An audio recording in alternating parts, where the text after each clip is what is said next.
Contrairement à ce qu'aurait voulu l'esprit de la transition, se référant à l'accord du 3 avril, aucune passation de pouvoir vers de nouveaux dirigeants élus n'aura lieu. Ce samedi 7 février, la villa d'accueil servira de décor à une conférence en demi-teinte.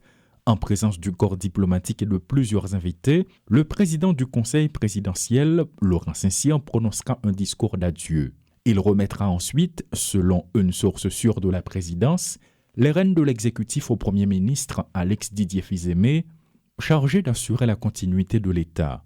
Le Conseil présidentiel de transition quittera la scène ce samedi 7 février dans un climat profondément entaché, accusé tout au long de son mandat de corruption par diverses organisations sociopolitiques. L'organe collégial finit son parcours dans un discrédit rarement observé dans l'histoire politique récente du pays, affirment des observateurs.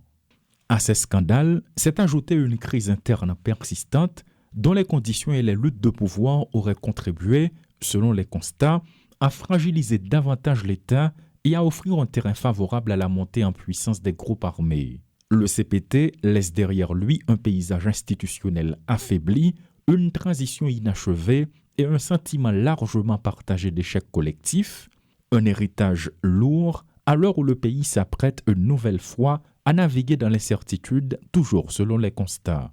Ce samedi 7 février, c'est par la petite porte que les membres du Conseil présidentiel de transition quitteront le pouvoir, notamment le conseiller président Fritz-Alphonse Jean, qui a déjà laissé la capitale.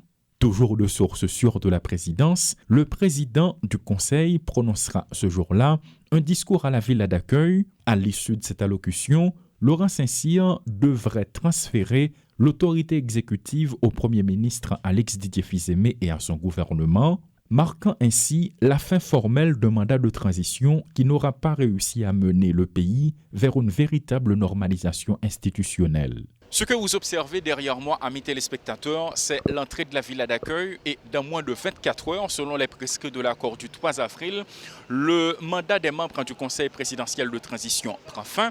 À ce moment, le Premier ministre Alex Didier Fils-Aimé deviendra-t-il le seul maître à bord?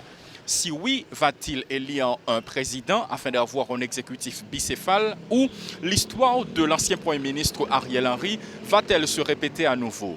Des questions qui restent pendantes, pour ne pas dire des questions à plusieurs millions. Pour l'instant, il faut dire que selon les constats, le Premier ministre Alex Didier Fils-Aimé a le plein soutien de la communauté internationale et des deux côtés, que ce soit du côté du chef du gouvernement ou du côté de la communauté internationale, ce n'est pas un secret. Claude Désir et Rodolphe Pierre-Louis pour Télémétropole.